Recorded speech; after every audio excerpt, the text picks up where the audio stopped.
بسم اللہ الرحمن الرحیم۔ السلام علیکم ورحمۃ اللہ وبرکاتہ۔ الحمدللہ رب العالمین والصلاة والسلام علی اشرف الانبیاء والمرسلین نبینا محمد وعلی آلہ واصحابہ اجمعین، وبعد۔ علمی و دعوتی خیانت اور فکر و تحریر پہ اس کے اثرات، اس سلسلے میں ہم نے آپ نے بیشتر حصہ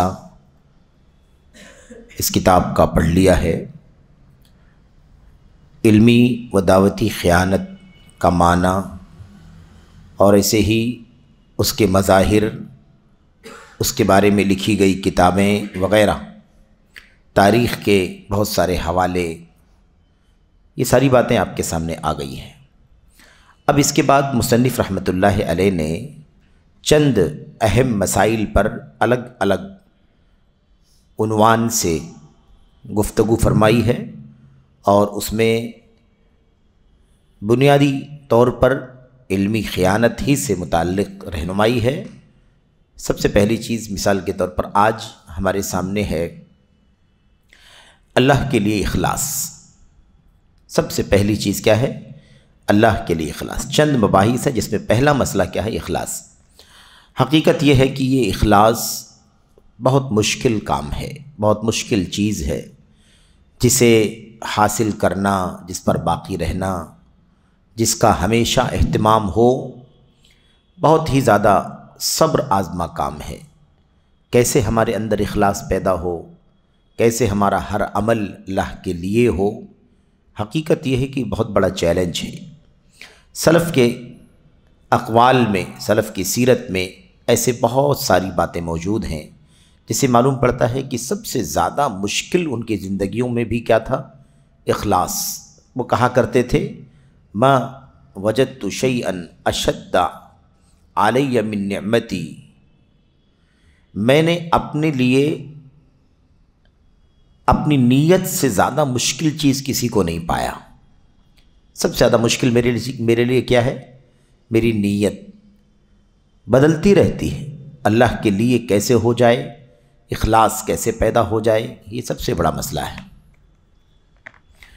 تو اخلاص کا مسئلہ بہت ہی نازک ہے۔ آپ اندازہ لگائیے کہ اگر ہمارے اسلاف اس قدر اخلاص کے لیے بے چین ہونا، پریشان ہونا، اس کا شکوہ کرنا اور اخلاص کیسے پیدا ہو اس کی کوشش کرتے رہنا، یہ ان کے ہاں پایا جاتا تھا، جبکہ وہ بہت زیادہ مخلص تھے، اللہ والے تھے۔ ان کے یہاں ریاکاری، نمود، دکھاوا، اس کا دور دور تک گزر عام طور پر نہیں تھا۔ لیکن اس کے باوجود بھی ہمارے اسلاف کے یہاں اس طرح کی بہت ساری باتیں پائی جاتی ہیں کہ وہ اخلاص کے مسئلے پر بہت زیادہ بے چین رہا کرتے تھے۔ تو اس سے اندازہ لگا سکتے ہیں کہ ہماری اور آپ کی زندگیوں میں اخلاص کی کتنی زیادہ اہمیت ہے، اور ہمیں اس سلسلے میں کتنی زیادہ فکر کرنے کی ضرورت ہے۔ یہ مسئلہ جو آپ کے سامنے ہے یہ علم سے متعلق ہے۔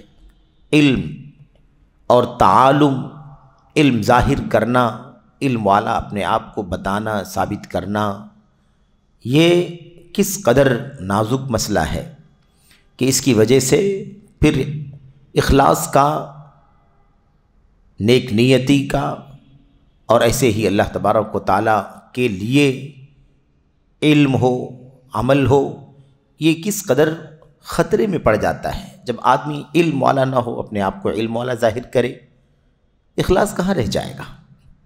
اگر اللہ کے لیے ہی یہ بات ہو، یہ کام ہو، تو آدمی علم والا ہوگا تو علم والا ہوگا، علم والا نہیں ہوگا تو اپنے آپ کو علم والا ظاہر نہیں کرے گا۔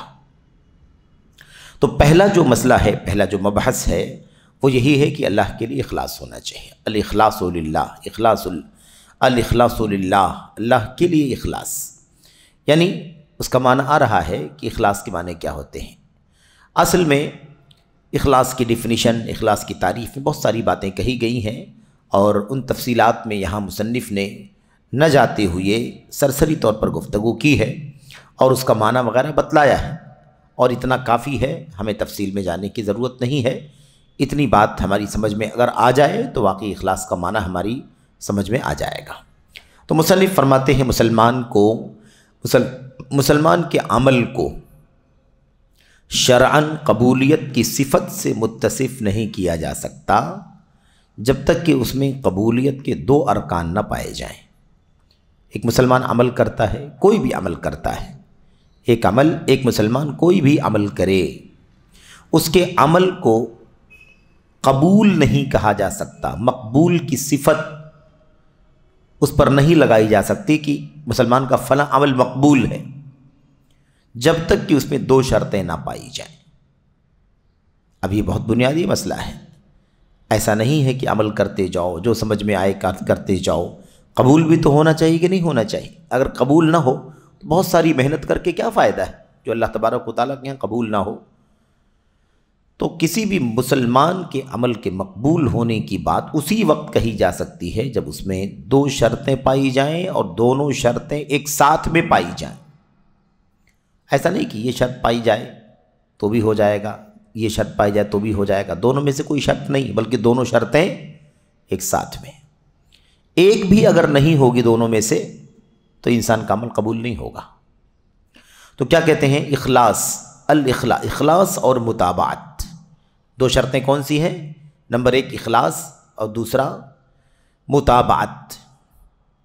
اخلاص کیا ہے؟ دیکھیں، کہتے ہیں اخلاص یہ ہے کہ عمل اللہ کے لیے خالص ہو، عمل اللہ کے لیے خالص، عمل کریں تو کس کے لیے کریں؟ اللہ کے لیے کریں، نہ کسی کو دکھانے کے لیے، نہ اس سے مال حاصل کرنے کے لیے، نہ اس سے شہرت حاصل کرنے کے لیے، نہ اس سے پبلسٹی کے لیے، نہ اس سے ناموری کے لیے، نہ اس سے تعریف کیے جانے کے لیے، ستائش کیے جانے کے لیے کوئی مقصد نہ ہو، صرف یہ مقصد ہو کہ بس اللہ تبارک و تعالیٰ اس سے راضی ہو جائے، اللہ تبارک و تعالیٰ کو خوش کرنے کے لیے، اللہ تعالیٰ کو راضی کرنے کے لیے کام ہو۔ اخلاص یہ ہے کہ عمل اللہ کے لیے خالص ہو، اس میں غیر اللہ کی کوئی حصے داری نہ ہو، غیر اللہ کی حصے داری نہ ہو۔ غیر اللہ کا مطلب صرف یہ نہیں کہ کوئی جاندار فلاں آدمی کی حصے داری نہ ہو، یہ منع نہیں ہے۔ اللہ کے سوا، اللہ کے علاوہ کسی بھی چیز کی حصے داری نہ ہو، فلاں شخص کو دکھانے کے لیے نہ ہو، فلاں شخص کی زبان سے تعریف ملے گی اس کے لیے نہ ہو، اور ایسے ہی مال حاصل کرنے کے لیے، چرچہ حاصل کرنے کے لیے، شہرت حاصل کرنے کے لیے، ہے نا، دنیا طلب کرنے کے لیے، کوئی اور مقصد دنیا کا اس کے ساتھ ساتھ ملے گا، یہ کام کریں گے تو ہمارا یہ کام بھی ہو جائے گا، کوئی بھی چیز غیر اللہ کی اس کے اندر شامل نہ ہو، تو اس میں غیر اللہ کی کوئی حصہ داری نہ ہو، بلکہ کسی غیر کی چاہت کی ملاوٹ سے بالکلیہ پاک ہو، کسی غیر کی چاہت کی ملاوٹ، کہ فلاں کو بھی ہم چاہتے ہوں، ایسی کوئی ملاوٹ بالکل نہ ہو، اس سے بالکلیہ یعنی پورے طور پر پاک ہو، تو اس عمل کو خالص عمل کہتے ہیں۔ یہ ہو گئی اخلاص کی تعریف، اخلاص کا معنی بتلا رہے ہیں۔ نمبر 2 متابعت کسے کہتے ہیں؟ کہتے ہیں جسے درست بھی کہا جاتا ہے۔ متابعت کا ایک دوسرا معنی کیا ہے؟ دوسرا معنی ہے درست، صحیح، الصواب، المتابعہ یا ایسے ہی الصواب۔ تو ایک تو یہ ہے کہ عمل اللہ کے لیے ہو، اور دوسرا کیا ہے؟ عمل درست ہو، درست ہو، صحیح ہو۔ یہ ہے کہ، اور یہ کیا ہے؟ درست کسے کہتے ہیں، متابعت کسے کہتے ہیں؟ وہ عمل ان امور کے قبیل سے ہو جنہیں اللہ تعالیٰ نے اپنے رسول محمد صلی اللہ علیہ وسلم کی زبانی مشروع فرمایا ہے۔ تو ایک بات پہلے کیا تھی؟ عمل اللہ کے لیے ہو، کسی غیر اللہ کی حصے داری نہ ہو، اور دوسری چیز کیا ہے؟ متابعت، جسے درست بھی کہتے ہیں۔ کیا ہے اس کے اندر؟ وہ یہ ہے کہ وہ عمل ان چیزوں میں سے ہو جنہیں اللہ تعالیٰ نے اپنی رسول کی زبانی مشروع فرمایا ہے، یعنی وہ اللہ کے نبی کی زبان سے وہ کام ہمیں معلوم ہوا ہو، اللہ کے نبی نے وہ بات فرمائی ہو، اللہ کے نبی علیہ السلام نے اس کی تعلیم دی ہو، ہدایت دی ہو، یہ کام کرنا ہے، یہ کام کرنا ہے، یہ کام کرنا ہے، ایسا کوئی کام ہو جس میں اللہ کے نبی علیہ السلام نے ہمیں بتلایا ہو کہ یہ کام کرنا ہے۔ تو 2 بات ہو گئی، ایک ہو گئی اللہ کے لیے عمل کرنا، اور دوسرا یہ ہے کہ وہ عمل اللہ کے نبی صلی اللہ علیہ وسلم کی بتائی ہوئی چیزوں میں سے کوئی چیز ہو، بتائی ہوئی اعمال میں سے کوئی عمل ہو۔ اب اگر کوئی آدمی کام اللہ کے لیے کرے لیکن وہ عمل اللہ کے نبی کا بتایا ہوا نہ ہو، تو قبول نہیں ہوگا. کتنا بھی اللہ کے لیے کرے، کتنا بھی اخلاص کے ساتھ کرے، لیکن وہ عمل ہی درست نہیں ہے، تو وہ عمل ہی درست نہیں ہے، اس لیے وہ عمل قبول نہیں ہوگا.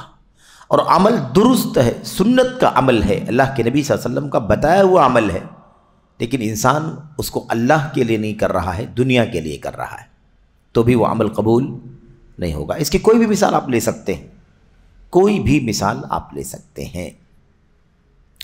دونوں شرطیں ایک ساتھ میں پائی جانی چاہیے، اس کے اندر کوئی ملاوٹ نہیں ہونی چاہیے. مثال کے طور پر اللہ کے نبی صلی اللہ علیہ وسلم کی پیدائش کا جشن مناتے ہیں لوگ، اللہ کے نبی کی پیدائش کا جشن مناتے ہیں، تقریب، احتفال. اب سوال یہ پیدا ہوتا ہے کہ اس میں دونوں چیزیں پائی جاتی ہیں کہ نہیں پائی جاتی ہیں. ٹھیک ہے، ایک شخص بہت زیادہ نیک نیتی کے ساتھ کام کرتا ہے، یعنی اس کا دل ایک دم بھرا ہوا ہے کہ اللہ کے نبی سے مجھے محبت ہے، اللہ کے نبی کی پیدائش کا جشن منانا چاہیے، اللہ اپنے محبوب سے محبت کرتا ہے، اور ہم اللہ کے نبی علیہ السلام کی پیدائش پر خوشی منائیں گے تو اللہ تبارک و تعالیٰ خوش ہوگا اس سے. آدمی اس کام میں مخلص بہت ہے، یعنی اللہ کے نبی سے محبت کی وجہ سے، اللہ تبارک و تعالیٰ سے محبت کی وجہ سے یہ کام کر رہا ہے. لیکن مسئلہ کیا ہے؟ اللہ کے نبی کی یوم پیدائش پر جشن منانا ہے ہی نہیں اللہ کے دین کے اندر. تو آدمی کتنا بھی مخلص ہے، لیکن عمل ہی اللہ کے نبی علیہ السلام کی سنت کا نہیں ہے. کہ اللہ کے نبی نے کبھی اپنی پیدائش پر خوشی منائی؟ صحابہ کرام نے منایا، خلفائے راشدین نے منایا، ازواج مطہرات نے منایا، کسی صحابی نے، کسی تابعی نے بعد میں منایا؟ کچھ بھی نہیں. تو آدمی کتنا بھی مخلص ہے، لیکن وہ عمل اللہ کے نبی علیہ السلام کی سنت میں صحیح نہیں ہے. ٹھیک ہے، یہ ایک مثال ہو گئی کس کی؟ اس میں اخلاص تو پایا جا رہا ہے، اخلاص پایا جا رہا ہے، لیکن سنت کی پیروی نہیں پائی جا رہی ہے. دوسری مثال، ایک آدمی خالص سنت کا عمل کر رہا ہے، خالص سنت کا عمل کر رہا ہے. مثال کے طور پر دعا کرنا اللہ کے نبی کی سنت، قرآن کا حکم ہے، نبی کا حکم ہے، دعا کرو، مانگو. تو دعا تو کر رہا ہے، لیکن وہ کس سے کر رہا ہے؟ اللہ کے علاوہ سے کر رہا ہے. قربانی نیکی کا کام ہے، ثواب کا کام، اچھائی کا کام ہے، لیکن قربانی وہ کہاں کر رہا ہے؟ کس کے لیے کر رہا ہے؟ مزار پہ کر رہا ہے، فلاں بزرگ کے لیے کر رہا ہے، مثال کے طور پر. تو وہ عمل تو درست ہے، لیکن ایمان اور اخلاص اور نیک نیتی جو ہونی چاہیے وہ نہیں ہے. اللہ کو راضی کرنے کے لیے نہیں کر رہا ہے، کسی بزرگ کے لیے کر رہا ہے، کسی ولی کے لیے کر رہا ہے، کسی کے آستانے پر کر رہا ہے. مثال کے طور پر ایسی بہت ساری مثالیں ہو سکتی ہیں، عمل کی مثالیں بھی ہو سکتی ہیں اور عقیدے کی مثالیں بھی ہو سکتی ہیں. ایک شخص بڑی محبت سے اذان شروع کرنے سے پہلے درود پڑھتا ہے. درود پڑھنا نیکی کا کام ہے، درود پڑھنا نیکی کا کام ہے. اور اللہ تبارک و تعالیٰ سے درود میں انسان دعا کرتا ہے کہ اللہ میرے نبی پر رحمت نازل فرما، سلامتی نازل فرما، ہے کہ نہیں؟ درود میں یہی تو ہے. صلاۃ میں، سلام میں کیا ہے؟ رحمت کی دعا، سلامتی کی دعا ہے. اب آدمی ایک دم مخلص ہے کہ اللہ تعالیٰ سے وہ چاہتا ہے کہ اللہ اپنے نبی پر رحمت نازل فرمائے، سلامتی عطا فرمائے، برکت عطا فرمائے. اب مسئلہ یہ ہے کہ مخلص تو ہے، لیکن اذان سے پہلے درود پڑھنے کا اللہ کے نبی علیہ السلام کی سنت میں کوئی تذکرہ ہی نہیں ہے. سمجھ رہے ہیں نا؟ تو آدمی مخلص ہے، لیکن اس کا طریقہ اللہ کے نبی صلی اللہ علیہ وسلم کے مطابق نہیں. ٹھیک ہے، ایسے ہی بہت ساری مثالیں ہو سکتی ہیں. اختصار کے پیش نظر ہم آگے بڑھتے ہیں. کیا کہا ہے؟ کہتے ہیں لہٰذا نیت کی ملاوٹ کو ریاکاری، نیت کی آمیزش ریاکاری اور شرک جنم دیتی ہے. اگر نیت میں ملاوٹ ہوگی تو اسے کیا پیدا ہوگا؟ نیت میں ملاوٹ ہوگی، یعنی نیت اللہ کے لیے خالص نہیں ہوگی تو اسے کیا پیدا ہوگا؟ ریاکاری آئے گی اور شرک. ظاہر سی بات ہے، یا تو دکھاوا ہے، آدمی اللہ کے لیے نہیں کر رہا ہے، اور شرک کرے گا، کسی غیر کو شریک کرے گا، فلاں شخصیت کو، شہرت کو، نام کو، دنیا کو، ان تمام چیزوں کو کیا کرے گا؟ شریک کرے گا اپنے عمل میں. اور متابعت کی آمیزش، آمیزش مطلب ملاوٹ، آمیزش کا مطلب ملاوٹ، متابعت کی ملاوٹ، یعنی اللہ کے نبی کی سنت کی پیروی ہونی چاہیے، اتباع ہونی چاہیے، نبی کی سنت کے مطابق وہ کام ہونا چاہیے۔ اگر اس میں ملاوٹ آئے گی تو کیا ہوگا؟ نافرمانی اور بدعت کا پیش خیمہ ہوتی ہے۔ یعنی اگر اللہ کے نبی علیہ الصلوۃ والسلام کی سنت اور آپ کے طریقے کے مطابق کوئی کام نہیں ہوگا تو کیا ہوگا؟ نافرمانی ہوگی اور بدعت پیدا ہوگی۔ سمجھ رہے ہیں نا؟ تو اخلاص میں اگر ملاوٹ ہوگی تو ریاکاری اور شرک، اور اگر سنت کی پیروی میں ملاوٹ ہوگی تو کیا پیدا ہوگا؟ یہ دونوں چیزیں، نافرمانی اور بدعت، یہ دونوں چیزیں پیدا ہوں گی اس سے۔ اب ریاکاری پیدا ہوگی تو ریاکاری کیا چیز ہے؟ کہتے ہیں ریاکاری نفاق کا راستہ ہے، ریاکاری منافقت کا راستہ ہے، نفاق کا راستہ ہے۔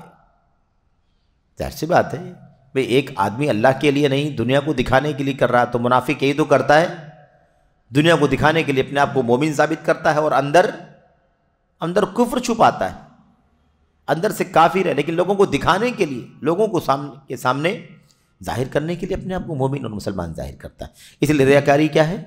اصل میں نفاق کے راستے پر، نفاق کا راستہ ہے۔ پھر آدمی ریاکاری کرے گا تو نفاق کی طرف جائے گا۔ نفاق یعنی منافقت اور معصیت اور نافرمانی کیا ہے؟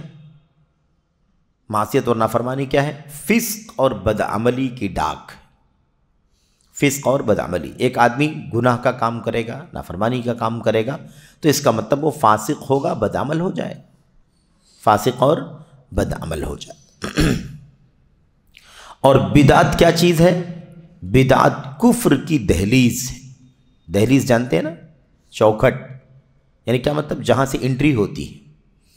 تو بدعت کفر کی دہلیز ہے، یعنی بدعت اتنی خطرناک چیز ہے کہ بس اب انسان کفر میں انٹری کرنے جا رہا ہے۔ انسان بدعت پر چلے گا تو دھیرے دھیرے کہاں جا سکتا ہے؟ کفر میں داخل ہو سکتا ہے۔ اس لیے بدعت کو عتبۃ الکفر کہتے ہیں، کفر کی دہلیز، کفر کی چوکھٹ۔ بہرحال تو خلاصہ کلام کیا نکلا؟ یہاں اتنی بات میں مصنف نے یہ بتلایا اخلاص کسے کہتے ہیں اور متابعت کسے کہتے ہیں، اخلاص کا اپوزٹ کیا ہے اور ایسے ہی متابعت کا اپوزٹ کیا ہے، اور ان اپوزٹس کا نقصان کیا ہے۔ ایک آدمی بدعت کرے گا تو کیا کرے گا، ایک آدمی ریاکاری کرے گا تو کیا انجام ہوگا، ہے کہ نہیں؟ اس ساری باتیں مصنف نے اس مختصر سے گفتگو میں ہمارے سامنے پیش کر دی ہیں۔ اب آئیے کہتے ہیں خلاصہ کلام یہ ہے کہ جب ان کے دونوں رکن ناپید ہوں گے، جب اس کے دونوں رکن، دو رکن ہے نا، رکن مطلب ستون، پلر، دو رکن کیا ہے؟ اخلاص اور متابعت۔ کس کے؟ عمل کے۔ کسی بھی عمل کے قبول ہونے کے لیے دو بنیاد ہیں، دو رکن ہیں۔ جب اس کے دونوں رکن ناپید ہوں گے، یعنی دونوں ہی نہیں پائے جائیں گے، اخلاص بھی نہیں ہے اور سنت کی اتباع بھی نہیں ہے، تو دونوں رکن ناپید ہوں گے، یا ان میں سے کوئی ایک نہیں پایا جائے گا، چاہے اخلاص نہ پایا جائے چاہے اتباع نہ پائے جائے، تو عمل مردود اور ناقابل قبول ہوگا۔ دیکھا آپ نے؟ بہت صراحت کے ساتھ کہتے ہیں اگر دونوں رکن نہیں پائے جائیں گے یا دونوں میں سے کوئی ایک نہیں پایا جائے گا تو عمل کیا ہوگا؟ مردود ہوگا اور ناقابل قبول ہوگا۔ کتاب و سنت میں اس کے دلائل نمایاں، کتاب و سنت میں اس کے دلائل نمایاں ہیں اور بھرے پڑے ہیں، بہت کھلی کھلی دلیلیں ہیں، اور ایک دو دلیلیں نہیں ہیں، بھری پڑی ہیں، بہت ساری دلیلیں ہیں۔ اچھا اب دیکھیے آگے اس کے بعد اب کچھ مثالیں پیش کرتے ہیں، سلف کے نمونے پیش کرتے ہیں۔ امت کے سلف صالحین نے ان دونوں ارکان کی پابندی پر ابھارا ہے اور ان میں ملاوٹ کرنے والوں پر اظہار افسوس کیا ہے۔ امت کے سلف صالحین نے ان دونوں ارکان کی پابندی پر ابھارا ہے۔ کون سے ارکان؟ اخلاص اور اتباع سنت، اخلاص اور متابعت، اور ان میں آمیزش کرنے والوں پر اظہار افسوس کیا ہے۔ جو لوگ اس میں ملاوٹ کریں، اخلاص کے اندر ریاکاری کی ملاوٹ، شرک کی ملاوٹ، متابعت کے اندر گناہ کی ملاوٹ، اور ایسے ہی بدعت کی ملاوٹ جو لوگ بھی کریں ان پر اظہار افسوس کیا ہے۔ اس میں ایک پہلو یہ ہے کہ انہوں نے طلب علم میں نیت درست رکھنے، یہاں سے ہمارا موضوع ٹچ ہوتا ہے، ہمارا موضوع اب یہاں سے جڑتا ہے۔ ابھی تک بات ہو گئی اخلاص ہونا چاہیے کسی بھی عمل میں، ریاکاری نہیں ہونی چاہیے، شرک نہیں ہونا چاہیے، متابعت ہونی چاہیے، معصیت نہیں ہونی چاہیے، اور ایسے ہی بدعت نہیں ہونی چاہیے۔ اب یہاں سے اس کو جوڑ رہے ہیں کہ اس میں ایک پہلو یہ ہے کہ انہوں نے طلب علم میں نیت درست رکھنے کی بات بھی کہی ہے۔ کس نے؟ سلف نے۔ تو یہ بھی نیت کی درستی، اخلاص کی ضرورت ہے۔ کہاں؟ طلب علم میں۔ طلب علم، ہم جس علم کو حاصل کر رہے ہیں یہ دنیا کا علم نہیں ہے نا، یہ تو اللہ کا علم ہے۔ اللہ کی رضا کے لیے علم حاصل کرنا ہے۔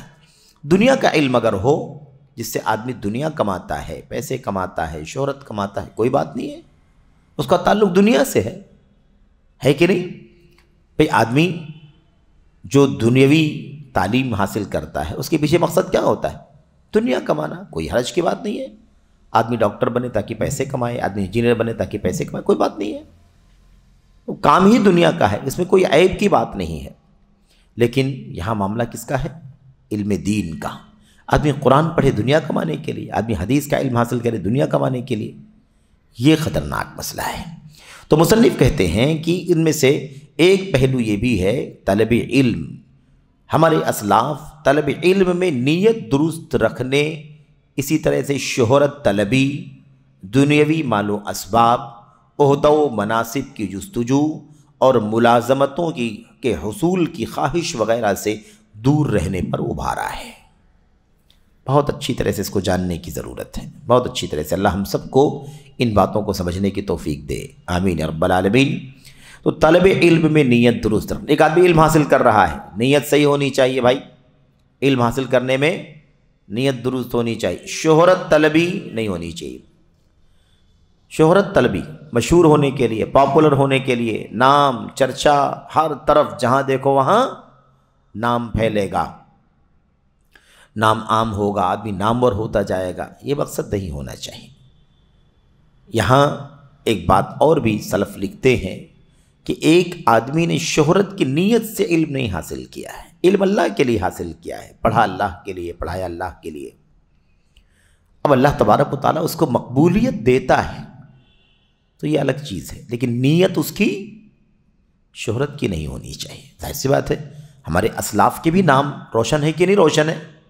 علامہ عبدالعزیز بن عبداللہ بن باز کا نام کون ہے جو نہیں جانتا ہے؟ علامہ البانی رحمۃ اللہ، میں ابھی معاصرین کی بات کر رہا ہوں، اس دور کے لوگوں کی۔ علامہ البانی رحمۃ اللہ علیہ کی شخصیت کون نہیں جانتا ہے؟ آسمان کی چھت کے نیچے، زمین کے اوپر اپنے دور کے سب سے بڑے محدث تھے، سمجھ رہے ہیں؟ تو کون نہیں جانتا ہے؟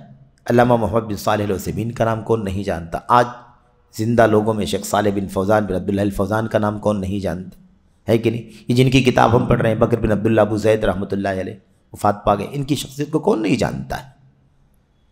تو یہ مقبولیت ہے، یہ ہر طرف چرچے ہیں، ہر طرف نام ہے، ہر طرف ذکر ہے، تو یہ ہونا نہیں عیب ہے، یہ نیت رکھنا، یہی چاہنا، اس چاہت سے علم حاصل کرنا، یہ کیا ہے؟ ریاکاری ہے، دنیا طلبی ہے، شہرت طلبی۔ تو یہی یاد رہے کہ طلب علم میں نیت درست ہونی چاہیے۔ آدمی کی نیت شہرت، نام، چرچا، پبلسٹی، مقبولیت، اس کا نہیں ہونا چاہیے اللہ کے لیے۔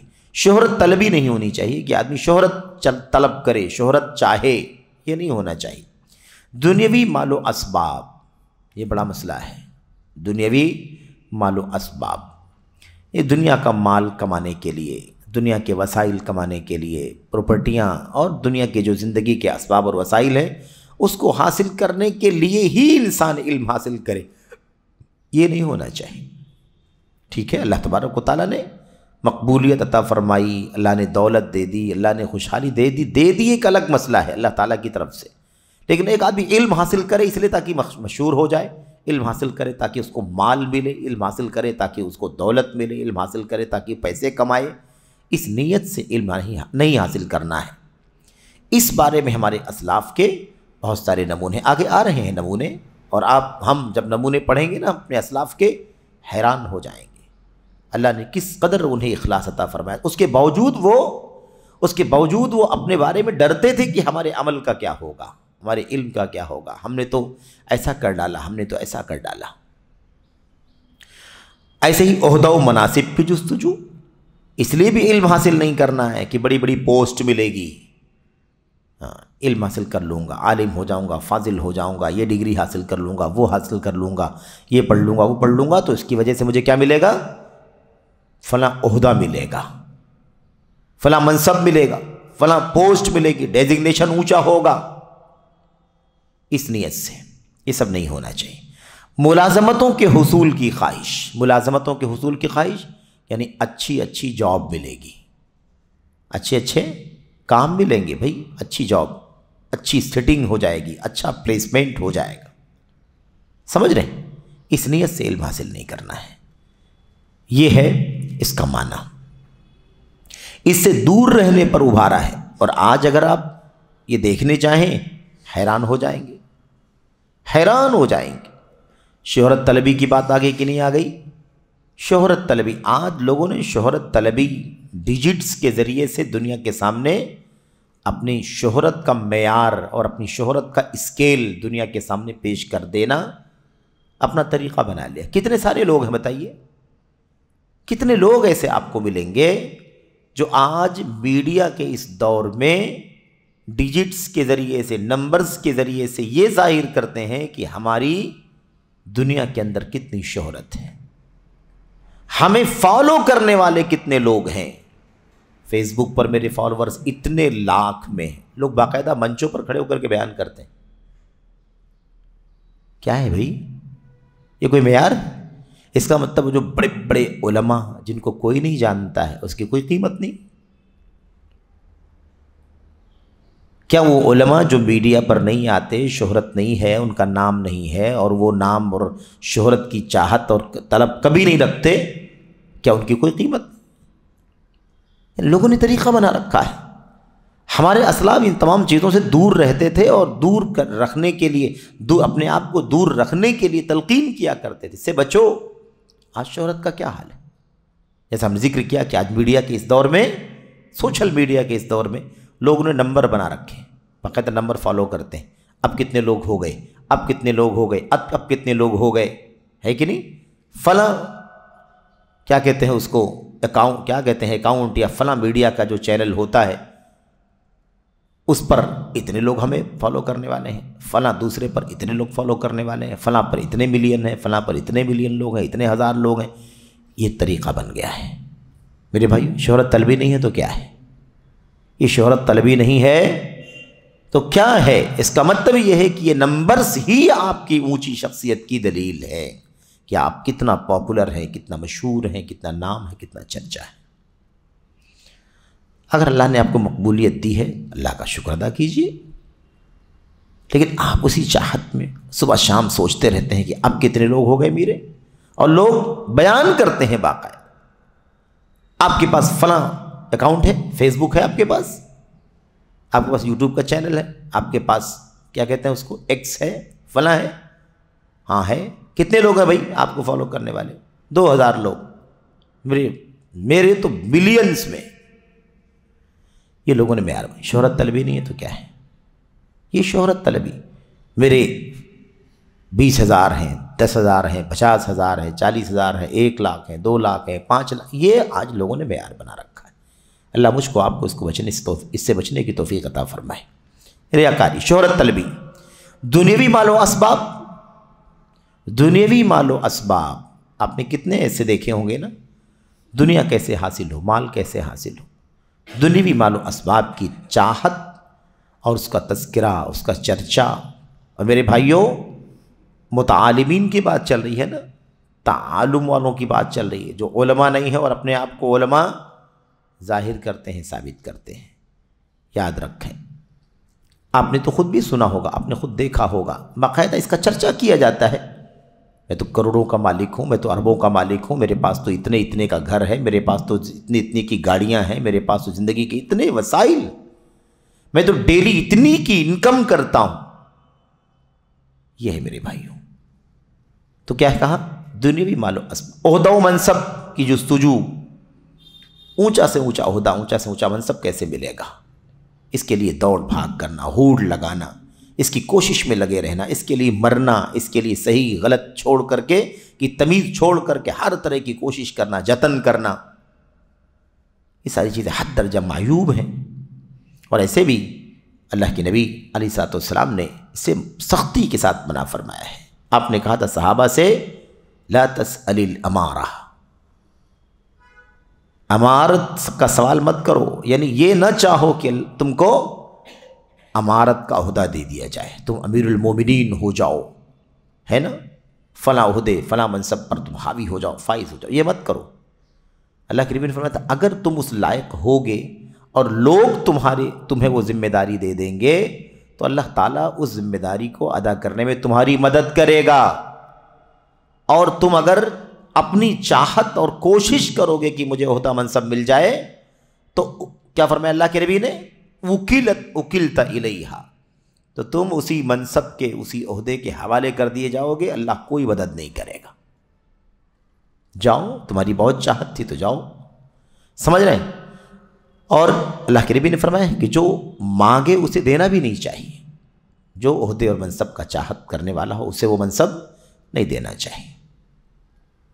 اس کے بعد ملازمتوں کے حصول کی جستجو خواہش، یعنی کیا مطلب، آدمی اس لیے علم حاصل کرے کہ اس کو اونچی ڈگری ہو جائے گی، اتنا علم حاصل کر لے گا تو اس کو بڑی بڑی جاب ملے گی، فلاں جگہ پر کام مل جائے گا، فلاں ڈپارٹمنٹ میں وہ لگ جائے گا، فلاں شعبے میں لگ جائے گا، اندر یا بیرون کسی جگہ لگ جائے، اسی لیے آدمی علم حاصل کرے۔ دنیا کا علم نہیں بات ہو رہی ہے، دین کے علم کی بات ہو رہی ہے۔ تو سلف امت اس سے سختی سے کے ساتھ منع کرتے تھے، دور رہنے پر ابھارا ہے۔ کیوں؟ آخر کہتے ہیں کیونکہ یہ چاہتیں اور خواہشات اس کی قوت کو ریزہ ریزہ کر دیتی ہیں، اس کی جو طاقت ہے نا، اندرونی طاقت، اس طاقت کو ٹکڑے ٹکڑے چورا چورا کر دیتی ہیں، یعنی وہ آدمی پھر کسی قیمت کا نہیں رہ جاتا ہے، اور اس کا نور گل کر دیتی ہے۔ نور، روشنی، علم ایک روشنی ہے، علم کیا ہے؟ ایک روشنی ہے۔ اگر آدمی دنیا دارانہ یہ تمام چیزیں سوچ کر کے علم حاصل کرے گا تو وہ نور اس کو حاصل ہی نہیں ہوگا، وہ نور گل ہو جائے گا، یعنی بجھ جائے گا، سمجھ رہے ہیں؟ اور اس کی طاقت پارا پارا ہو جائے گی، یعنی وہ دیکھنے کے لیے اونچی ڈگری، اونچا نام، شہرت، چرچا، مقبولیت، لیکن نہ تو اس کے اندر کوئی اندرونی طاقت باقی بچے گی، قوت باقی بچے گی، اور نہ اس کے پاس علم کا نور باقی بچے گا۔ یہ ہے۔ اب اس کے بعد آئیے دیکھیں آگے کیا کہتے ہیں۔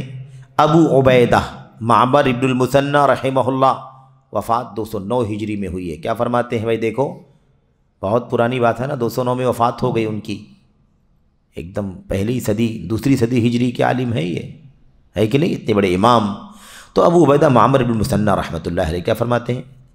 جو شخص علم سے روٹی کھانا چاہتا ہو اس پر رونے والیوں کو رونا چاہیے۔ دیکھا، یعنی ماتم کی چیز ہے یہ کہ آدمی دنیا کمانے، پیٹ بھرنے کے لیے علم حاصل کرتا ہے، کیسے دولت کما لے، کیسے پیسے کما لے، کیسے کھائے، کیسے جیے، کیسے رہے، اسی کے لیے علم حاصل کرے تو اس پر رونے والیوں کو رونا چاہیے۔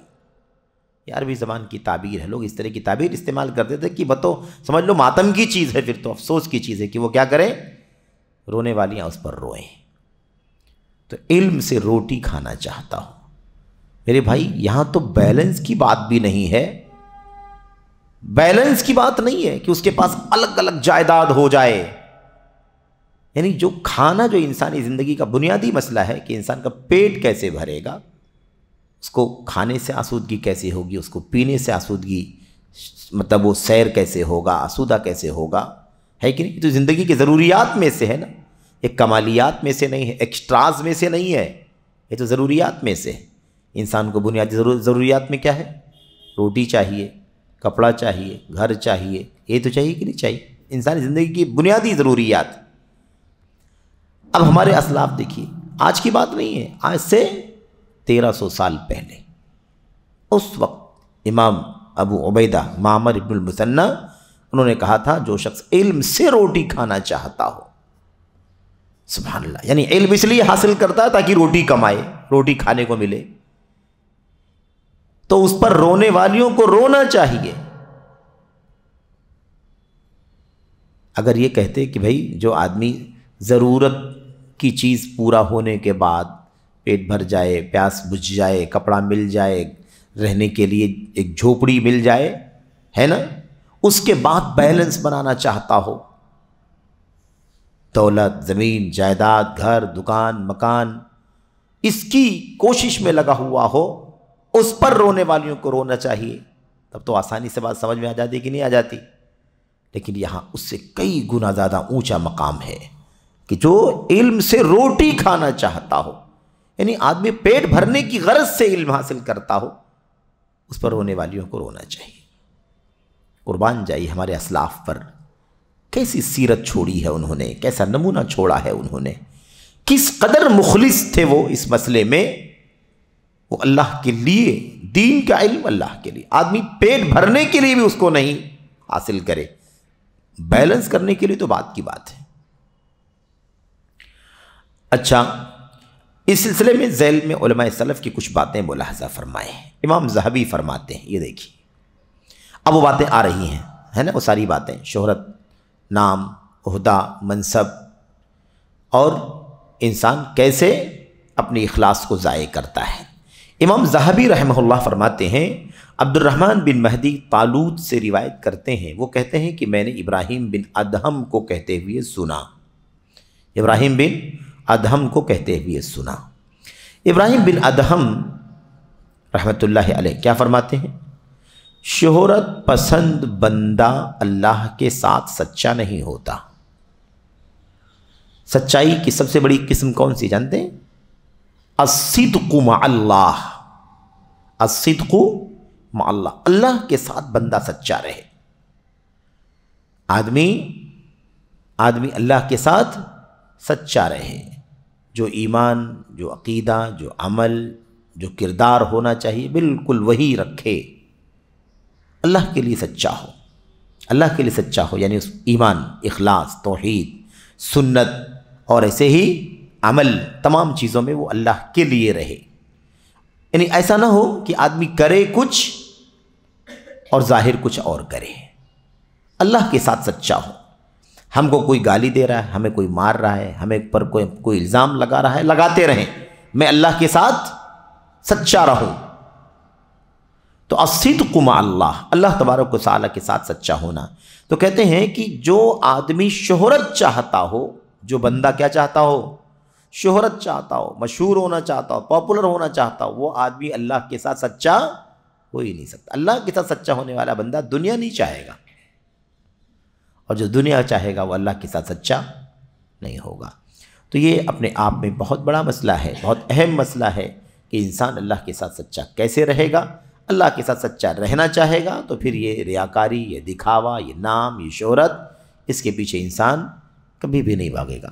تو اللہ کے ساتھ سچا ہونے کا مطلب یہی کہ اللہ کے لیے کام کرنے والا ہو، دنیا کے پیچھے نہ بھاگے، دنیا کی چاہت کے لیے وہ کام نہ کرے. اس کے بعد میں کہتا ہوں، کیا کہتے ہیں؟ امام ذہبی کی بات ہے. نہیں، امام ذہبی کہتے ہیں، میں کہتا ہوں اس مخلص بندے کی علامت، اس بات کو اچھی طرح سے پڑھیں، ایک بہت اہم بات بتانے جا رہے ہیں، بہت اہم نقطہ بتانے جا رہے ہیں. اس مخلص بندے کی علامت جو کبھی غیر شعوری طور پر شہرت پسند کر لے، کیا ہے؟ کیا مطلب ہے اس کا؟ اصل کیا ہے بھائی؟ آدمی شہرت پسند نہ کرے، شہرت کی طلب میں نہ رہے، شہرت کی چاہت، مقبولیت کی چاہت میں نہ رہے، پبلسٹی کی چاہت میں نہ رہے. اگر کوئی آدمی غلطی سے غیر شعوری طور پر شہرت کی چاہت کر لے تو اس کی علامت کیا ہے؟ پتہ کیسے چلے گا کہ اس آدمی کا کام، اس آدمی کی نیت شہرت کی نہیں ہے، لیکن غیر شعوری طور پر احساس نہیں ہوا، جان نہیں سکا، شہرت طلب کر لیا؟ تو علامت کیا، پہچان کیا، پتہ کیسے چلے گا اس آدمی کی نیت شہرت طلب کرنے کی ہے یا اس آدمی کی نیت شہرت طلب کرنے کی نہیں ہے، غلطی سے ایسا ہو گیا ہے؟ اس کی پہچان کیسے کریں گے آپ؟ کیسے پہچان کریں گے؟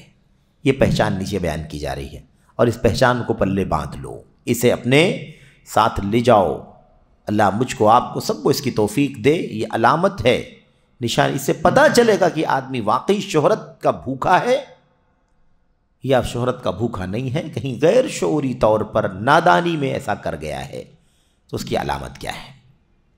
علامت یہ ہے کہ جب اس بارے میں اسے سرزنش کی جائے تو وہ برہم نہ ہو۔ ایک آدمی نے شہرت کے لیے کوئی کام کیا، نہ چاہتے ہوئے کیا، لا علمی میں کر لیا، بائی چانس کر لیا، اس کی نیت نہیں تھی، تو اس کی علامت یہ ہے کہ جب اس بارے میں اس کو ڈانٹا جائے، سرزنش کیا جائے، یعنی ڈانٹا جائے کہ تم شہرت کے لیے کام کر رہے ہو، نام پبلسٹی کے لیے، دکھاوے کے لیے کام کر رہے ہو، تو وہ برہم نہ ہو، ناراض نہ ہو۔ یہی نشانی ہے، اس کی نیت اگر شہرت کی ہوگی تو وہ ناراض ہوگا، وہ غصہ ہوگا، مجھے کیوں ایسا بولا جا رہا ہے۔ لیکن جو آدمی غلطی سے ایسا کر جائے گا نا، وہ ناراض نہیں ہوگا، وہ کہے گا شکریہ، شکریہ، مجھ سے غلطی ہو گئی ہے، میں ریاکاری نہیں چاہتا ہوں، دکھاوا نہیں چاہتا ہوں، شکریہ کہ آپ نے مجھے تنبیہ کیا کہ یہاں میں نے دکھاوے کے لیے کام کیا ہے، لیکن میں نے غیر شعوری طور پر کیا ہے۔ تو نشانی یہی کہ جب اسے ڈانٹا جائے تو وہ برہم نہ ہو، ناراض نہ ہو، اپنی ذات کو اس سے بری ٹھہرائے، نہ اپنی ذات کو اس سے بری ٹھہرائے، یعنی یہ بھی نہ کہے کہ نہیں میں نے ایسا نہیں کیا ہے، اپنی صفائی نہ دے، اپنے آپ کو بری نہ کہے کہ نہیں میں نے تو ایسا نہیں کیا ہے۔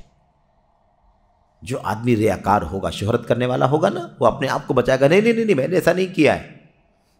اور جو آدمی غلطی سے کر جائے گا، وہ کہے گا کہ شکریہ آپ کا، مجھ سے غلطی ہوئی ہے اور شکریہ آپ کا کہ آپ نے مجھے بتایا۔ ناراض نہیں ہوگا، بلکہ آپ کے ڈانٹنے سے وہ خوش ہوگا۔ یہ ہے نشانی۔ بلکہ اعتراف کرتے ہوئے کہے، یعنی مانتے ہوئے کہے، اعتراف کرے، مانے کہ ہاں صحیح بات ہے، مجھ سے کیا ہوا ہے، مجھ سے غلطی ہوئی ہے۔ کیا کہے بھائی اعتراف کرتے ہوئے؟ اللہ اس شخص پر رحم فرمائے جس نے مجھے میرے عیوب ہدیہ کر دیے۔ رحم اللہ امرأن اہدا الی عیوبی۔ وہ شکریہ ادا کرتے ہوئے کہے کہ اللہ تعالیٰ اس آدمی پر رحم فرمائے جس نے میرے عیب مجھے ہدیہ کر دیے، یعنی میرے اندر عیب تھا اور وہ عیب مجھے اس نے بتا دیا کہ ہاں آپ سے یہ غلطی ہو رہی ہے، آپ کے اندر یہ عیب پایا جا رہا ہے۔ تو جو آدمی غلطی سے کبھی شہرت کا کام کر لے گا نا، اس کی پہچان یہ ہے کہ آپ ڈانٹیں گے، تنبیہ کریں گے تو وہ ناراض نہیں ہوگا، بلکہ آپ کا شکریہ ادا کرے گا اور اعتراف کرتے ہوئے کہے گا کہ اللہ تعالیٰ آپ پر رحم فرمائے، آپ نے میرا عیب، میری غلطی مجھے بتا دی کہ میں غلط کر رہا ہوں، آپ نے میرا عیب مجھے ہدیہ کر دیا۔ اپنے نفس پر اتنا نہ اترائے کہ اس کے عیوب کا احساس نہ کرے۔ وہ آدمی اکڑے گا بھی نہیں، وہ آدمی اترائے گا بھی نہیں، وہ آدمی اپنے آپ میں پھولے نہیں سمائے، ایسا نہیں کرے گا، بلکہ اس کا بھی احساس نہ ہو کہ اسے احساس نہیں ہے۔ سمجھ رہے ہیں؟ یہ بھی ایک مسئلہ ہے نا۔ جو آدمی واقعی دنیا دار ہوگا، ریاکار ہوگا، اسے یہ احساس نہیں ہوگا، لیکن جو آدمی غلطی سے غیر شعوری طور پر ہے نا ایسا کر لے گا، وہ کبھی بھی احساس کرے گا، اسے کیا ہوگا؟ احساس ہوگا کہ میں نے غلط کیا ہے۔ تو یہ وضاحت کرتے ہیں، کہتے ہیں اپنے نفس پر اتنا نہ اترائے کہ اس کے عیوب کا احساس نہ کرے، بلکہ اس کا بھی احساس نہ ہو کہ اسے احساس نہیں ہے۔ آدمی یہ بھی احساس نہیں کرتا ہے کہ یار میں کتنا بے حیث ہوں، میں نے غلطی کی ہے، ریاکاری کی ہے، دکھاوا کیا ہے، لوگ مجھے ڈانٹ رہے ہیں، تنبیہ کر رہے ہیں، تب بھی مجھے احساس نہیں ہو رہا ہے کہ میں نے غلط کیا ہے۔ سمجھ رہے ہیں؟ یہ ہے علامت، یہ ہے کہتے ہیں کیونکہ یہ دائمی بیماری ہے، دائمی روگ ہے، یعنی یہ مسلسل بیماری ہے، ہمیشہ کی بیماری ہے۔ جو آدمی دنیا دار ہوتا ہے اسے احساس نہیں ہوتا ہے، وہ کوئی بات سننا نہیں چاہتا، وہ آپ کا مشورہ نہیں سننا چاہتا، آپ نصیحت کرتے ہیں تو آپ کی نصیحت کو وہ دشمنی سمجھتا ہے۔ لیکن جو آدمی مخلص ہوتا ہے، کبھی کسی غلطی سے غیر شعوری طور پر کوئی کام دکھاوے کا کر بیٹھتا ہے تو نصیحت کرنے، تنبیہ کرنے سے وہ ناراض نہیں ہوتا ہے، بلکہ خوش ہوتا ہے، شکریہ ادا کرتا ہے، اعتراف کرتا ہے کہ میں نے غلطی کی اور آپ نے مجھے میری غلطی بتلا دی۔ آئی بات سمجھ میں؟ یہ امام ذہبی رحمۃ اللہ علیہ، امام ذہبی 700 غالباً 42 میں یا 48 میں وفات پائے۔ امام ابن تیمیہ رحمۃ اللہ علیہ کے چند مشہور زمانہ شاگردوں میں سے، یگانہ بے مثال شاگردوں میں سے ایک ہے، اور ہم نے بار بار اس سے پہلے بھی ذکر کیا ہے کہ امام شیخ الاسلام علامہ ابن تیمیہ رحمۃ اللہ علیہ کے شاگردوں میں بڑے بڑے چوٹی کے امام ہیں۔ سب سے بڑا نام تو امام ابن القیم رحمۃ اللہ علیہ کا ہے، ایسے ہی حافظ ابن کثیر رحمۃ اللہ علیہ کا، ایسے ہی حافظ ذہبی رحمۃ اللہ علیہ کا، ایسے ہی حافظ ابو الحجاج المزی رحمۃ اللہ علیہ کا، ایسے ہی حافظ ابن عبد الہادی مقدسی رحمۃ اللہ علیہ کا، یہ اور ان کے علاوہ چند اور بھی شاگردان ہیں جو دنیا میں مطلب مشہور زمانہ ہے، ساری دنیا ان کے علم سے، ان کی تالیفات سے، ان کی کتابوں سے ساری دنیا نے فائدہ اٹھایا ہے۔ تو ایک بہت بڑے پہاڑ نے نہ جانے کتنے پہاڑ کھڑے کر دیے۔ علامہ ابن تیمیہ رحمۃ اللہ علیہ کے شاگردان جبال علم کے میدان کے سب آفتاب و ماہتاب بن گئے۔ تو امام ذہبی بھی، ابو عبداللہ شمس الدین الذہبی رحمۃ اللہ علیہ بھی انہی میں سے ہیں۔ آگے کیا فرماتے ہیں؟ نیز فرماتے ہیں عالم دین کو چاہیے، یہ دیکھیے نصیحت کیسے کر رہے ہیں، نیز فرماتے ہیں عالم دین کو چاہیے کہ نیک نیت اور اچھے ارادے سے بات کرے، نیک نیت اور اچھے ارادے سے بات کرے۔ اگر اسے اپنی بات پر بڑکپن کا احساس ہو تو خاموش رہے۔ آدمی بولنے جا رہا ہے اور اس بات کے بولنے میں اس کے ہاں کبر پایا جائے گا، بڑکپن پایا جائے گا، ایسا اگر لگتا ہے تو خاموش ہو جائے، نہ بولے۔ کیوں؟ اس لیے کہ دکھاوا پیدا ہوگا اس سے۔ اور کیا کہا؟ اور اگر اپنی خاموشی پر بڑکپن کا احساس ہو تو بولے۔ سبحان اللہ۔ اگر بولنے سے لگتا ہو کہ اس سے کبر آئے گا، بڑکپن آئے گا، غرور آئے گا تو نہ بولے، چپ رہے۔ اور اگر چپ رہنے سے، خاموش رہنے سے بڑکپن کا، کبر کا اظہار ہوتا ہو تو بولے، تاکہ اس کا کبر کم ہو، ختم ہو۔ یہ ہے۔ اور کیا کہا؟ اور اپنی ذات کا محاسبہ کرنے میں سستی نہ کرے۔ اپنی ذات کا محاسبہ کرنا چاہیے کہ ہاں میں نے کیا کیا، صحیح کیا، غلط کیا، کہاں تک اچھا کیا، کہاں تک برا کیا۔ اپنا جائزہ۔ آج حالت کیا ہے؟ آج بھی ساری دنیا کا محاسبہ کرتا ہے، اپنی ذات کا محاسبہ نہیں کرتا ہے۔ آدمی اپنی ذات کا محاسبہ کر لے تو اپنی بہت ساری غلطیوں سے توبہ کر لے، بچ جائے، لیکن انسان اپنا محاسبہ نہیں کرتا۔ سارا محاسبہ کس کا کرتا ہے؟ دوسروں کا کرتا ہے۔ فلاں ایسا ہے تو فلاں ایسا ہے تو فلاں ایسا ہے تو فلاں ایسا ہے۔ انسان اپنی غلطیوں پر محاسبہ نہیں کرتا۔ تو کہتے ہیں اپنی ذات کا محاسبہ کرنے میں سستی نہ کرے، کیونکہ نفس شہرت، چرچا اور مدح و ستائش پسند کرتی ہے۔ یہ بہت اہم چیز ہے۔ انسانی طبیعت کے اندر کیا ہے؟ انسانی نفس کے اندر شہرت۔ اگر آدمی مشہور ہو رہا ہے تو نفس کو اچھا لگتا ہے۔ یہ انسانی طبیعت کی فطرت بتا رہے ہیں کہ انسانی طبیعت کا مزاج ایسا ہے کہ اس کو شہرت ملے تو اچھا لگتا ہے، چرچا ہو، پبلسٹی ہو ہر طرف تو اس کو اچھا لگتا ہے، لوگ تعریف کریں، ستائش کریں تو لوگوں کی تعریف اور ستائش اسے بہت پسند آتی ہے، بہت اچھا لگتا ہے کہ لوگ تعریف کریں۔ یہ انسانی طبیعت کا مزاج ہی ہے۔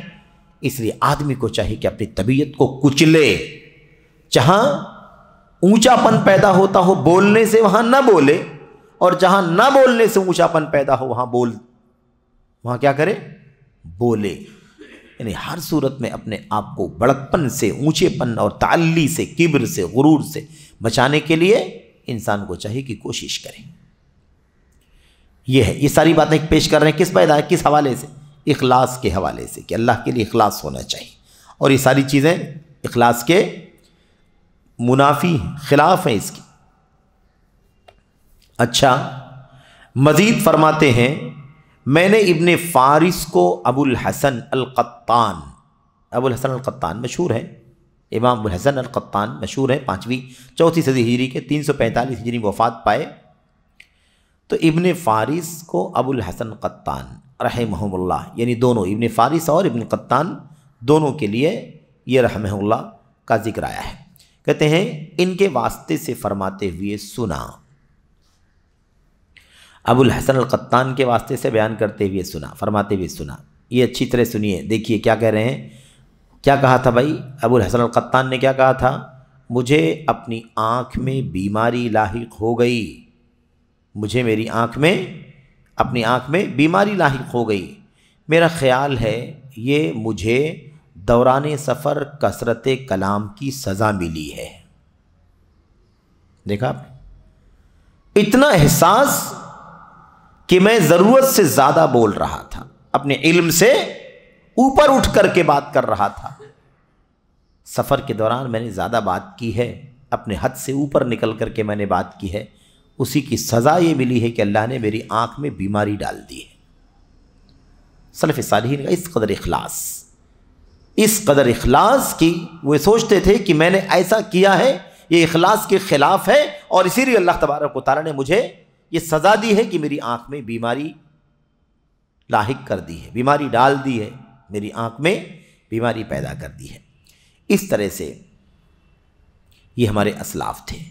میں کہتا ہوں، امام ذہبی کہتے ہیں، میں کہتا ہوں اللہ کی قسم انہوں نے سچ کہا، انہوں نے سچ کہا، کیونکہ وہ زیادہ تر نیک ارادے اور نیکی کی اور زیادہ تر نیک ارادے اور نیت کی درستگی کے باوجود گفتگو اور اظہار علم و معرفت سے ڈرتے تھے۔ ان کا طریقہ کیا تھا بھائی؟ ان کا طریقہ یہ تھا کہ کسی مسئلے میں علم بھی اگر ہوتا تھا نا، ان کو کسی مسئلے کا علم بھی ہوتا تھا اور نیت بھی ٹھیک ہوتی تھی، تب بھی بہت محتاط رہنے والی شخصیت تھی، خاموش رہتے تھے، بولتے نہیں تھے۔ ان کا طریقہ کیا تھا؟ علم بھی ہوتا تھا، پھر بھی ڈر کے مارے احتیاط کے پیش نظر میرے بھائیو کیا کرتے تھے؟ اچھی نیت بھی ہوتی تھی، مخلص بھی رہتے تھے، تب بھی یہ کم سے کم بات کرتے تھے۔ ان کا اتنا زیادہ احتیاط تھا، اسی لیے انہوں نے یہ بات کہی ہے کہ میرا طریقہ تو نہیں ہے، میں خاموش رہتا ہوں، نہیں زیادہ بولتا ہوں، علم بھی ہوتا ہے تب بھی میں احتیاط کرتا ہوں، نیت اچھی ہوتی ہے للہیت کے باوجود بھی میں کیا کرتا ہوں؟ احتیاط کرتا ہوں۔ اسی لیے میں نے اس سفر کے اندر زیادہ بات کی ہے، اسی لیے اللہ نے مجھے میری آنکھ میں بیماری دے دی ہے۔ یعنی گویا کہ اخلاص کے خلاف اگر کہیں کوئی چیز ہو گئی تو سوچتے تھے کہ اس کی سزا میں اللہ تبارک و تعالیٰ دے رہا ہے۔ یہ ان کا طریقہ تھا۔ تو اب یہ بات تو آپ کے سامنے آ گئی، یہ بات آپ کے سامنے آ گئی۔ اب یہاں سے علامہ بکر بن عبداللہ ابو زید رحمۃ اللہ علیہ کیا فرماتے ہیں؟ دیکھیے، بکر بن عبداللہ ابو زید رحمۃ اللہ علیہ فرماتے ہیں، کہتے ہیں جب کہ آج کل کے حالات پر اب تبصرہ کر رہے ہیں، جب کہ آج کل لوگ کم علمی اور بدنیتی کے ساتھ بکثرت کلام کرتے ہیں۔ تو سارا الٹا ہو گیا ہے، علم بھی نہیں ہے یا علم بھی کم ہے، اور نیت اچھی نہیں ہے، نیت بری ہے، اس کے باوجود بھی تھوڑی بات نہیں کرتے ہیں، زیادہ بات کرتے ہیں۔ ہمارے اسلاف تھے، نیت بھی اچھی ہوتی تھی، علم بھی ہوتا تھا، تب بھی بات نہیں کرتے تھے یا بہت کم کرتے تھے، اور اگر کبھی زیادہ بات کر لی اور تکلیف ہو گئی، کسی بیماری میں مبتلا ہو گئے، تو یہ سوچتے تھے کہ زیادہ بولنے کی وجہ سے اللہ نے یہ بیماری دی ہے۔ ہمارے اسلاف تو یہ تھے، علم کے باوجود بھی کم بولتے تھے، نیت اچھی اخلاص کے باوجود بھی کم بولتے تھے۔ آج حالت کیا ہے؟ لوگ کم علمی اور بدنیتی کے ساتھ بکثرت کلام کرتے ہیں، علم بھی کم ہے اور نیت بھی درست نہیں ہے، دنیا داری، شہرت ہے نا، اور پبلسٹی، چرچا، مال، دنیوی اسباب کا حصول وغیرہ، ان تمام چیزوں کے باوجود بھی کیا کرتے ہیں؟ بکثرت کلام، یعنی زیادہ بولتے ہیں۔ یہ اخلاص کے خلاف ہے، جس کے نتیجے میں کیا ہوتا ہے؟ جس کے نتیجے میں اللہ تعالیٰ انہیں رسوا کر دیتا ہے۔ اس کا انجام کیا ہوتا ہے بھائی؟ اس کا انجام یہ ہوتا ہے کہ اللہ تبارک و تعالیٰ رسوا کرتا ہے۔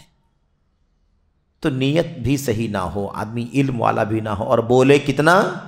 بہت زیادہ، تو رسوائی ہاتھ آئے گی کہ نہیں آئے گی؟ یہ جملے ایسا لگتا ہے کہ بالکل آج کل کے حالات پر لکھے گئے ہیں، بولے گئے ہیں۔ علامہ بکر بن عبداللہ ابو زید فرماتے ہیں، علامہ بکر بن عبداللہ یہ امام ذہبی فرماتے ہیں، بات سمجھ میں آ رہی ہے؟ کتنی صراحت کے ساتھ آپ دیکھیے، کہتے ہیں کہ آج کل حالت الٹ گئی ہے، علم بھی کم ہے اور نیتیں بھی خالص نہیں، دنیا، شہرت، نام، چرچا اور باتیں زیادہ۔ سلف علم بھی ہے، نیت بھی خالص ہے، لیکن پھر بھی احتیاط اتنا ہے کہ بہت کم بولتے تھے، اور کبھی بولتے تھے زیادہ ہو جاتا تھا، نیت کے باوجود، اچھی نیت کے باوجود، علم کے ہوتے ہوئے، اور کوئی تکلیف آ جاتی تھی تو سمجھتے تھے کہ اسی زیادہ بولنے کی سزا اللہ تبارک و تعالیٰ نے مجھے دی ہے۔ اور ان کا کیا کام ہے؟ آج کل کی حالت کیا ہے؟ آج کی حالت یہ ہے کہ آدمی کے پاس علم بھی نہیں ہوتا ہے، کم ہوتا ہے، نیت بھی درست نہیں ہوتی ہے، لیکن آدمی بہت زیادہ بولتا ہے۔ اور یہ تو معاملہ حد سے تجاوز کر چکا ہے اس وقت دنیا کے اندر میرے بھائیوں۔ یہ بہت سارے لوگ ایسے ہیں جو دین کے علم کی بابت بلا علم بے انتہا بات کرتے ہیں، بے انتہا آزاد ہو کر کے گفتگو کرتے ہیں۔ ایسا لگتا ہے کہ بس ان کا ہدف یہ ہے کہ ہمیں بولتے رہنا چاہیے، ہمیں بنے رہنا چاہیے، اپنا چرچا ہمیشہ کرتے رہنا چاہیے، اپنے چرچے کا انتظام کرتے رہنا چاہیے۔ اس لیے علم کی کمی، نیت کے فساد کے ساتھ کثرت کلام، انجام کیا ہوگا؟ اللہ تبارک و تعالیٰ رسوا کر دیتا ہے، اللہ رسوا کر دیتا، اللہ تعالیٰ انہیں رسوا کر دیتا ہے۔ کہتے ہیں وہ جو کچھ جانتے ہیں اس میں ان کی جہالت اور نفس پرستی جھلکتی ہے۔ اللہ اکبر۔ وہ جو کچھ جانتے ہیں اس میں ان کی جہالت اور نفس پرستی جھلکتی، یعنی جو کچھ تو ان کے پاس تھوڑی بہت معلومات بھی ہے تو اس کو بھی اگر آپ سنیں گے تو آپ کو دو چیزیں ملیں گی، اس کی جہالت ملے گی اور نفس پرستی۔ اللہ اکبر۔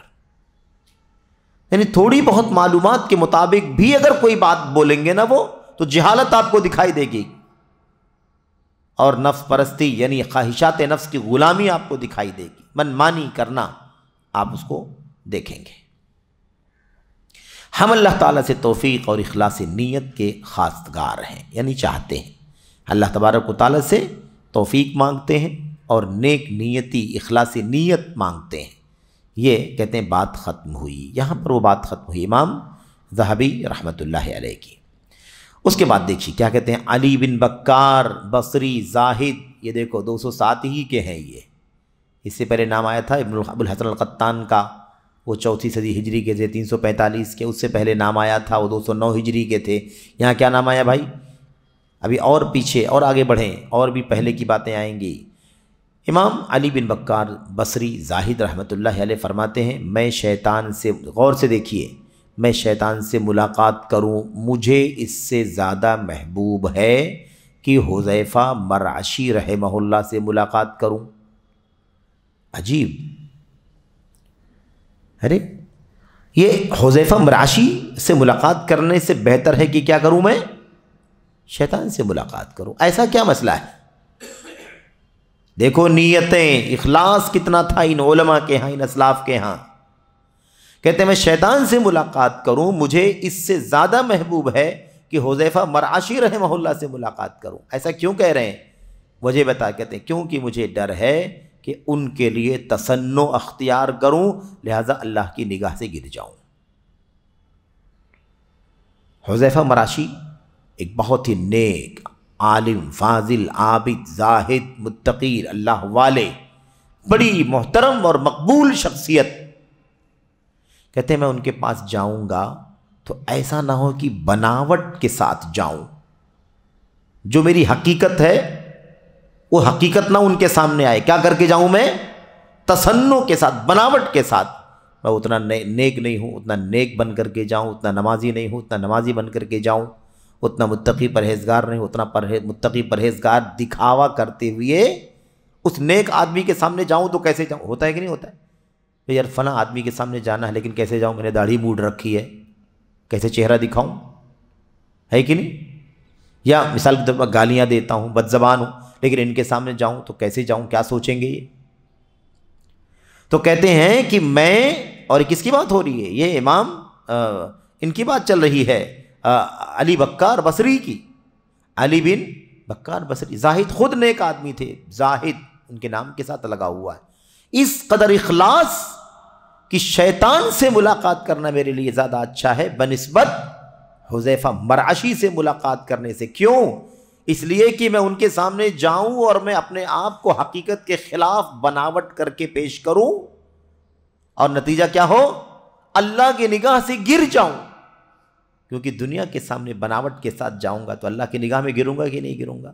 اس کا مطلب اللہ کے لیے میں نے وہ کام نہیں کیا ہے، انسان کو دکھانے کے لیے میں وہ کام کر رہا ہوں۔ تو میں انسان کو دکھاوا، تصنع، بناوٹ، یعنی ظاہر کرنا اپنے آپ کو اچھا اور حقیقت میں اچھا نہ ہو۔ کہتے ہیں تصنع کروں حذیفہ مرعشی کے پاس جانے کے لیے، اللہ تعالیٰ مجھے رسوا کر دے، اللہ تبارک و تعالیٰ کی نگاہ سے میں گر جاؤں، اس سے کہیں زیادہ بہتر ہے کہ شیطان سے ملاقات کروں۔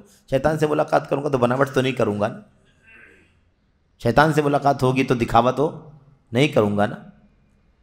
اللہ اکبر، یہ اخلاص ہے۔ یہ کیا ہے؟ یہ اخلاص ہے۔ کہا کرتے تھے کہ میرا معاملہ یہ ہے کہ شیطان کے پاس اگر چلا جاؤں تو یہ میرے لیے زیادہ بہتر ہے، کیونکہ ان کے پاس جاؤں اگر میں اور بناوٹ کے ساتھ جاؤں، دکھاوے کے ساتھ جاؤں، حقیقت کے خلاف ظاہر کرتے ہوئے جاؤں تو اللہ تبارک و تعالیٰ کی نگاہ سے گر جاؤں گا، تو اللہ کی نگاہ سے گر جانے کی بنسبت مجھے شیطان سے ملاقات کر لینا زیادہ اچھا ہے۔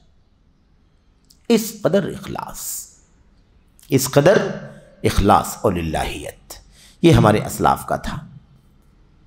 اچھا، اس کے بعد اگلا جو ہے ایک نمونہ اور پڑھ کر کے پھر انشاءاللہ تبارک و تعالیٰ بات آگے بڑھاتے ہیں، یا اسی پر اکتفا کرتے ہیں انشاءاللہ عز و جل، کیونکہ وقت زیادہ ہو رہا ہے، بقیہ باتیں انشاءاللہ اگلے سیشن میں ہوں گی۔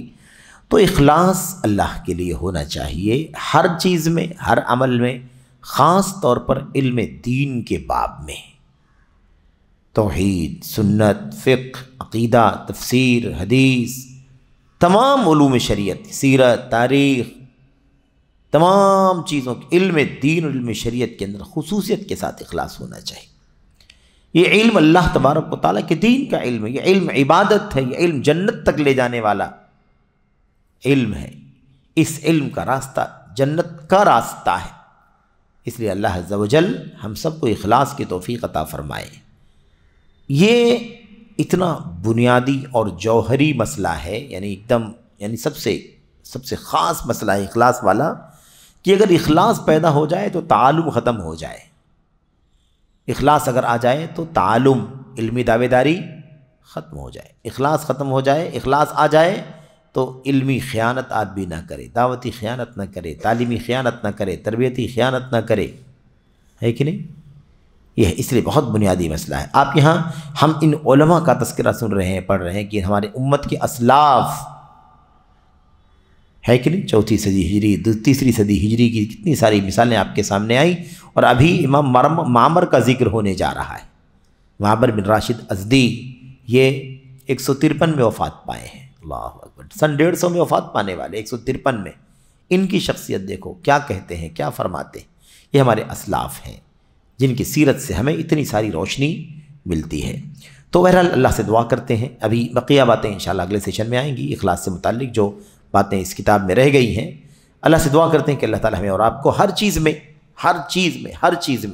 اخلاص کی توفیق عطا فرمائے، متابعت کی توفیق عطا فرمائے، اور خصوصیت کے ساتھ علم اور دعوت کا جو باب ہے، علم کا میدان، تعلیم کا میدان، تعلم کا، تربیت کا، دعوت کا، اصلاح و ارشاد کا جو میدان ہے، اس میں خصوصیت کے ساتھ اللہ تعالیٰ ہمیں اور آپ کو اخلاص کی توفیق عطا فرمائے۔ اس میں آج کل جو سب سے بڑا مسئلہ ہے وہ میڈیا کا ہے۔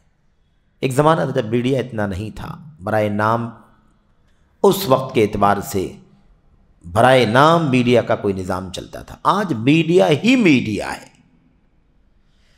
پر سیکنڈ، بلکہ سیکنڈ سے بھی زیادہ اور بھی کوئی ہلکا باریک اس کا پارٹ اور حصہ ہوتا ہو تو ساری کی ساری چیزیں آج میڈیا کے اوپر ہیں، اور میڈیا پر انسان بڑی آسانی کے ساتھ پہنچ جاتا ہے، اپنے آپ کو متعارف کرا لیتا ہے، چرچا کر لیتا ہے، شہرت اور مقبولیت کے لیے نہ جانے کون کون سے جتن کر لیتا ہے۔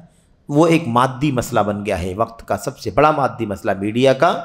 لوگوں کو پیسہ چاہیے، آپ کو کہاں سے کہاں متعارف کروا دیں گے وہ لوگ، صرف اور صرف کسب کے لیے، کمائی کے لیے۔ تو خلاصہ کلام یہ ہے کہ اس میڈیا کے فتنے کے دور میں خصوصیت کے ساتھ علم اور دعوت کے میدان میں اخلاص کی بے انتہا ضرورت ہے۔ اگر یہ ہمارے اسلاف کی سیرت ہمارے سامنے ہے، وہ اس قدر پریشان رہا کرتے تھے، اور اخلاص کے بارے میں آپ سوچئے، آپ نے 2-3-4 جو باتیں سلف کی پڑھی کتنی اہم ہیں۔ آج کا یہ دور دنیا داری کا، دکھاوے کا، نمود کا، ریاکاری کا، شہرت کا، اگر وہ دیکھتے ہمارے اسلاف تو بھلا کیا کہتے۔ اس لیے اللہ سے دعا کریں کہ اللہ تعالی ہمیں اور آپ کو اپنے ہر عمل میں خصوصیت کے ساتھ تعلیم و تربیت اور دعوت کے اس باب میں اخلاص کی توفیق عطا فرمائے۔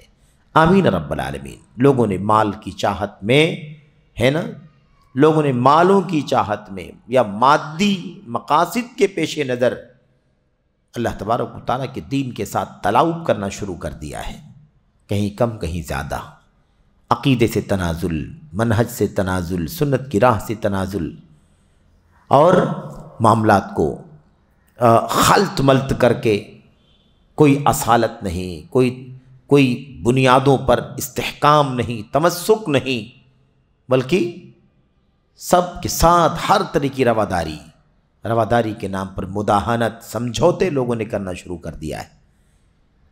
اسی کا نام ہے میرے بھائیوں اخلاص کا فقدان، یا اخلاص کی قلت، اخلاص کی کمی۔ ورنہ اخلاص ہو تو یہ ساری بیماریاں انشاءاللہ تبارک و تعالیٰ دور ہو جائیں گی۔ تو اللہ سے دعا کرتے ہیں کہ اللہ تعالیٰ ہمیں اخلاص عمل کی توفیق عطا فرمائے، آمین رب العالمین۔ وصلی اللہ وسلم وبارک علی نبینا محمد وعلی آلہ وصحبہ اجمعین۔ السلام علیکم ورحمۃ اللہ وبرکاتہ۔